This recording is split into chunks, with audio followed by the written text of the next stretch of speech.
شاعر وانتماء.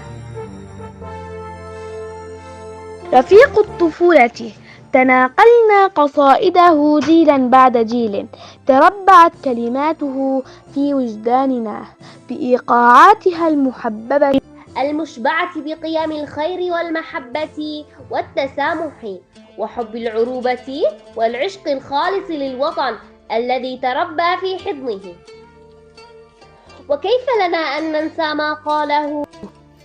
ينام ورد الشام في كفي، في جفني، في الدموع، أعطيه ما يشاء من صوتي ومن كل الذي يهجس في الضلوع. إنه سليمان العيسى ابن الجمهورية العربية السورية التي كرمته ومنحته وسام الاستحقاق السوري، ذاك الذي نشأ في قرية النعيرية في لواء الإسكندرونة. أتم تعليمه بعد سلق اللواء في مدارس اللاذقية ودمشق، وعمل لاحقا مدرسا للغة العربية في حلب، ثم التقى رفيقة دربه الطويل الدكتورة ملكة أبيض التي أسماها نبضه في الإبداع والعمل، وأكمل حياته معها في دمشق.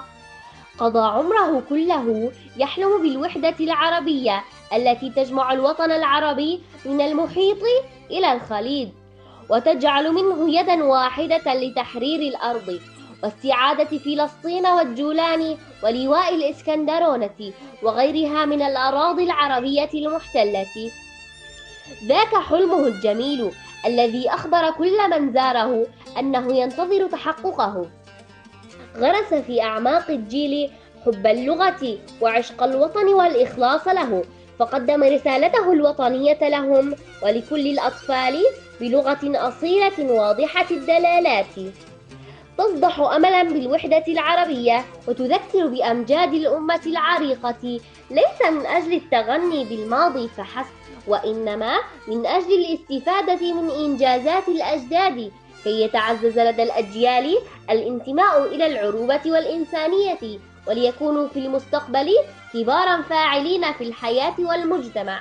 كانت قصائده مرآة ينعكس على صفحتها ما يدور في عالم الأطفال ومحيطهم، فمن برد نغب وصدى ظل وندى عذب أبدا إلى فلسطين داري، إلى رائعته في تعظيم الشهداء.